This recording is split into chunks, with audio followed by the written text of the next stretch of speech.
Assalamualaikum warahmatullahi wabarakatuh. Sobat Jazirah, rahimakumullah. Bagaimana kabarnya?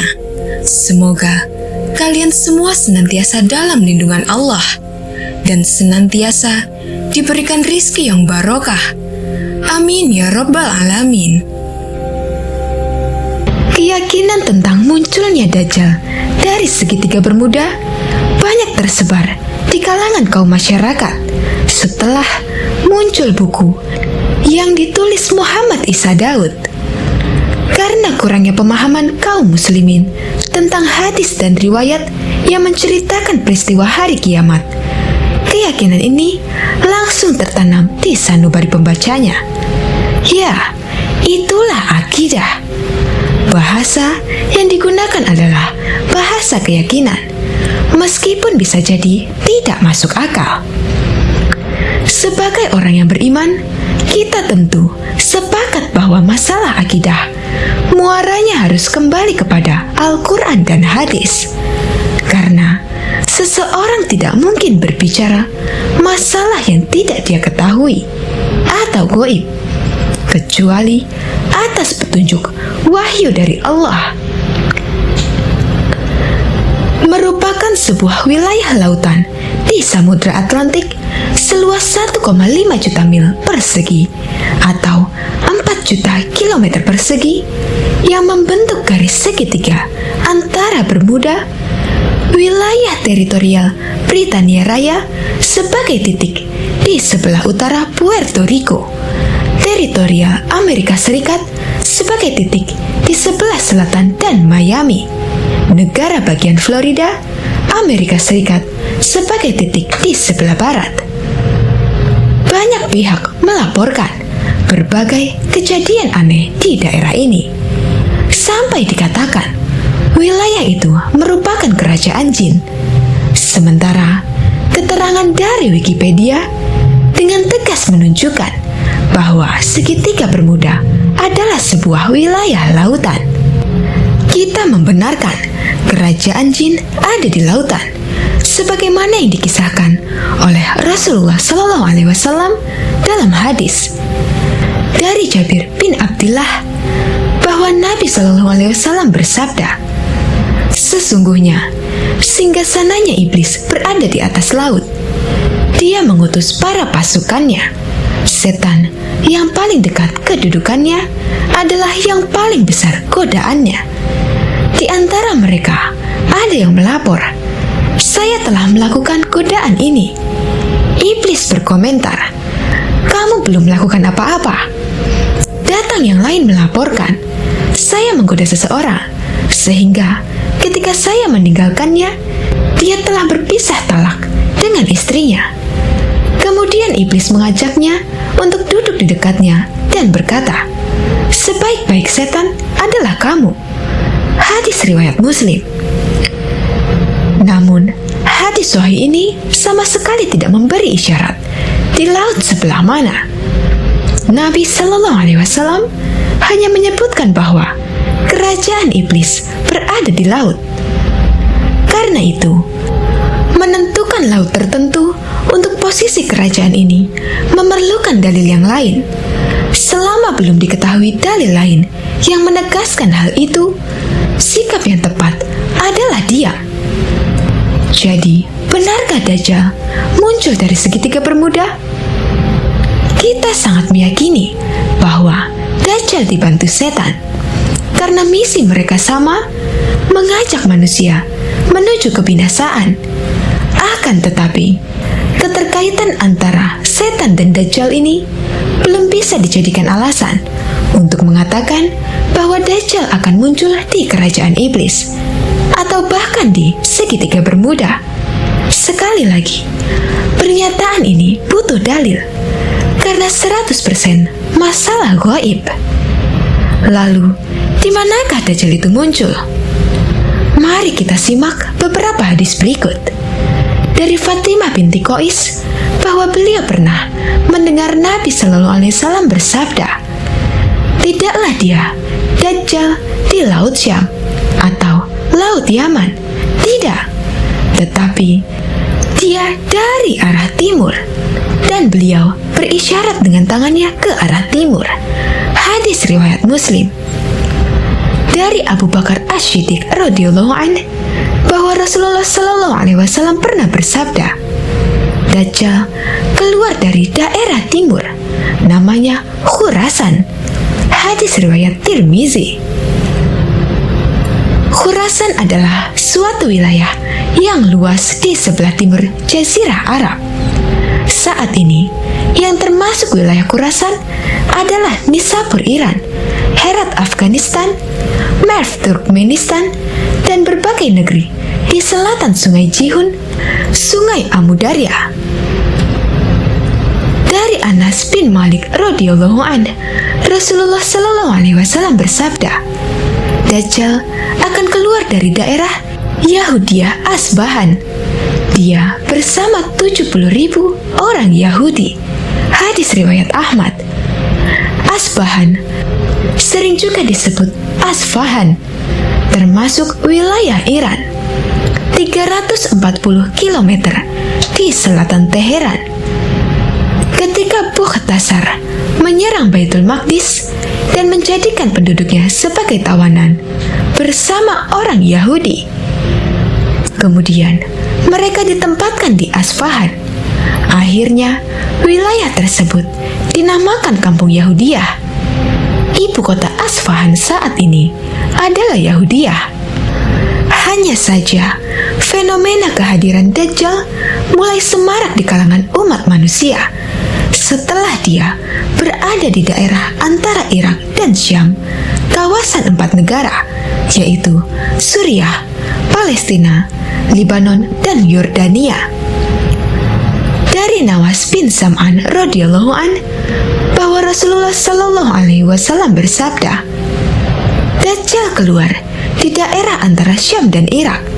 Kemudian dia membuat kerusakan di sebelah kanan dan kirinya. Wahai hamba Allah, kuatkan iman kalian. Hadis riwayat Muslim dan Ibnu Majah.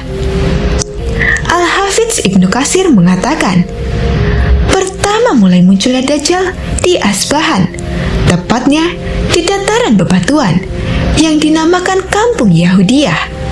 Dajjal dibela oleh 10.000 orang Yahudi dari penduduk Asbahan. Jadi, Dajjal keluar dari Asfahan atau Khurasan. Jika kita perhatikan peta negara Iran, Khurasan dan Asfahan berimpit di bagian timur laut wilayah Iran.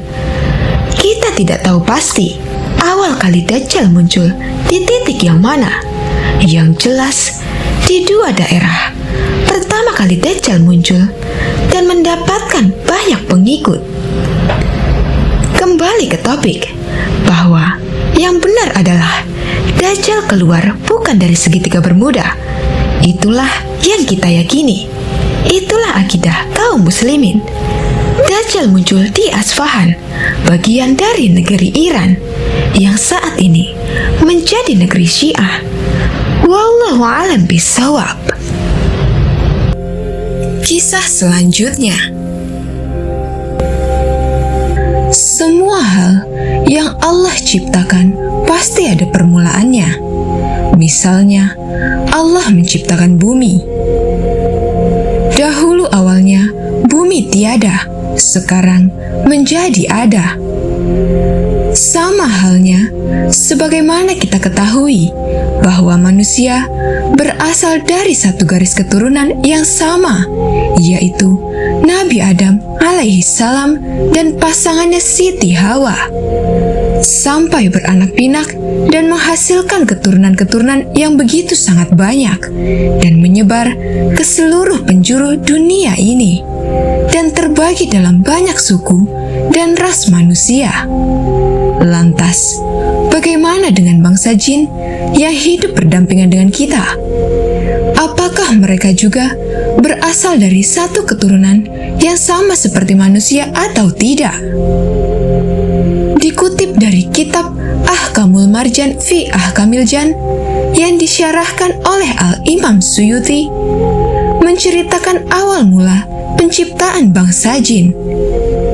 Kakek moyang manusia yang kita ketahui adalah Nabiullah Adam alaihi salam, sedangkan kakek moyang jin adalah Sumia. Sebagaimana sabda Kanjeng Nabi Muhammad sallallahu alaihi wasallam, yaitu jin diciptakan dari kobaran api yang menyala-nyala, sedangkan malaikat diciptakan dari cahaya, dan manusia diciptakan dari tanah. Di dalam kitab ini diceritakan bahwa kurang lebih 2000 tahun sebelum Nabi Adam diciptakan Allah, terlebih dahulu Allah menciptakan jin. Makanya Allah berfirman di Al-Quran, "Tidaklah aku ciptakan jin dan manusia kecuali untuk beribadah kepadaku." Nah, di situ sebutan nama jin terlebih dahulu, kemudian baru manusia. Artinya ada makhluk yang diciptakan Allah sebelum manusia pertama diciptakan.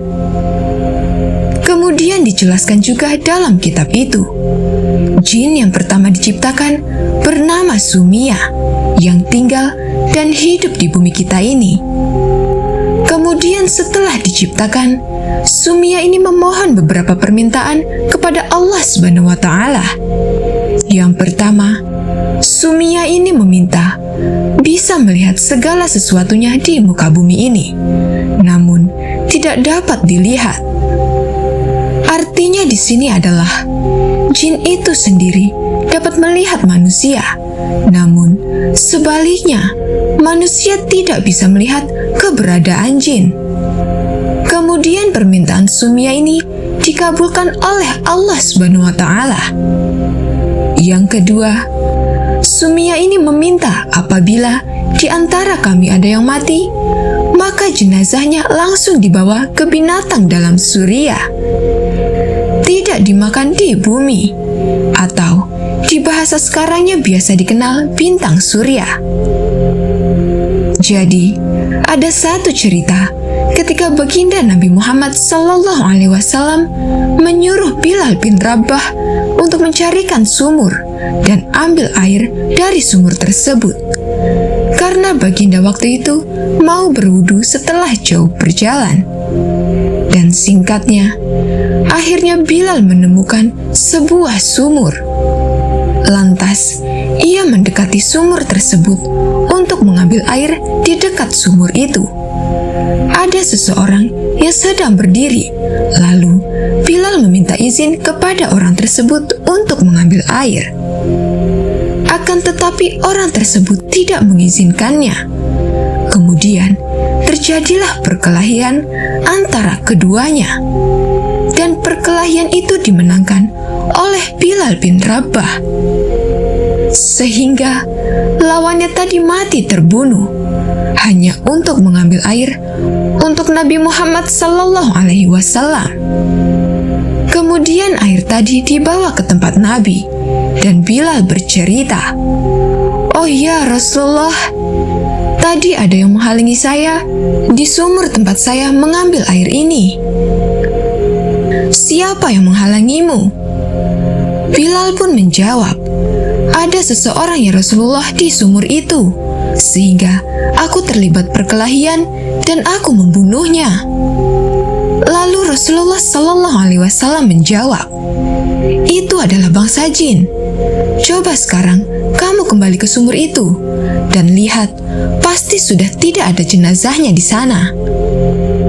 Kemudian Bilal bin Rabah itu mengecek kembali ke sumur tersebut, dan memang benar nyata jenazahnya sudah tidak ada. Nah, ini adalah salah satu permintaan dari Sumia tadi kepada Allah, yang dimana dikatakan tiap bangsa jin yang mati, maka jenazahnya akan langsung dibawa ke bintang surya untuk dimakamkan di sana. Jadi, bukan dimakamkan di bumi. Kemudian lanjut ke permintaan yang ketiga dari Sumia kepada Allah Subhanahu wa Ta'ala. Ia meminta agar wujudnya terlihat awet muda. Tatkala bangsa jin menjadi tua, maka ia tubuhnya menjadi muda kembali. Makanya usia dari bangsa jin ini sangatlah panjang, jauh lebih panjang dari bangsa manusia. Bisa mencapai ratusan hingga ribuan tahun usianya. Kemudian, pada suatu hari, Sumia ini menikah dengan jin pasangannya yang diciptakan oleh Allah Subhanahu wa Ta'ala. Lalu dari hasil keduanya, memiliki keturunan yang sangat banyak jumlahnya. Hingga keturunan dari mereka ini mendirikan beberapa kerajaan-kerajaan yang sangat banyak juga jumlahnya. Lalu, setelah banyak terdapat kerajaan-kerajaan jin di muka bumi ini, akhirnya mereka saling berperang untuk memperebutkan wilayah kekuasaan dan saling menumpahkan darah, saling membunuh satu sama lainnya. Setelah itu, Allah memerintahkan kepada para malaikat untuk turun ke bumi dan memusnahkan bangsa jin yang berperang ini. Akhirnya terjadilah peperangan dahsyat antara bangsa jin dan para malaikat. Sehingga dari hasil peperangan tersebut dimenangkan oleh para malaikat-malaikat, dan jin-jin yang tersisa dari peperangan lari ke pulau-pulau yang sangat jauh. Wallahu alam. Kita tidak tahu di mana pulau-pulau itu. Hanyalah Allah yang mengetahuinya. Dari peperangan itu, banyak sekali bangsa jin yang terbunuh. Pada suatu ketika, ada telur jin yang mulai menetas, yang tak jauh dari tempat peperangan itu terjadi.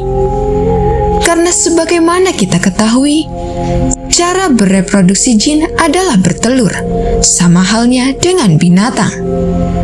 Lain halnya dengan manusia yang bereproduksi dengan cara melahirkan. Tatkala telur ini menetas dan mengeluarkan anak jin, lalu ada satu malaikat yang merasa kasihan dengan anak jin ini. Kemudian, para malaikat itu meminta izin kepada Allah Subhanahu wa Ta'ala untuk mengasuh anak jin ini. Dan Allah pun memperbolehkannya. Anak jin ini dibawa oleh para malaikat ke dunianya malaikat dan diasuh kemudian dididik dengan malaikat-malaikat yang sangat hebat di sana. Salah satunya adalah malaikat Jibril. Ia pun mendidik anak jin ini. Hingga pada suatu hari, si anak jin tumbuh dewasa menjadi jin yang berilmu dan sangat soleh, serta menjadi pemimpin ahli ibadah kala itu di kalangan mereka.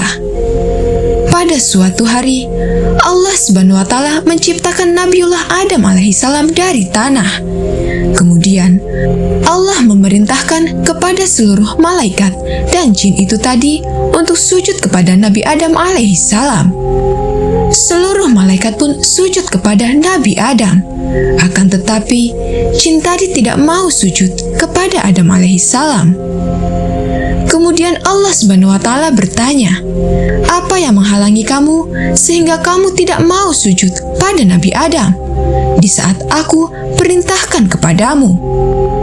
Kemudian si jin ini menjawab, "Saya lebih mulia daripada Adam.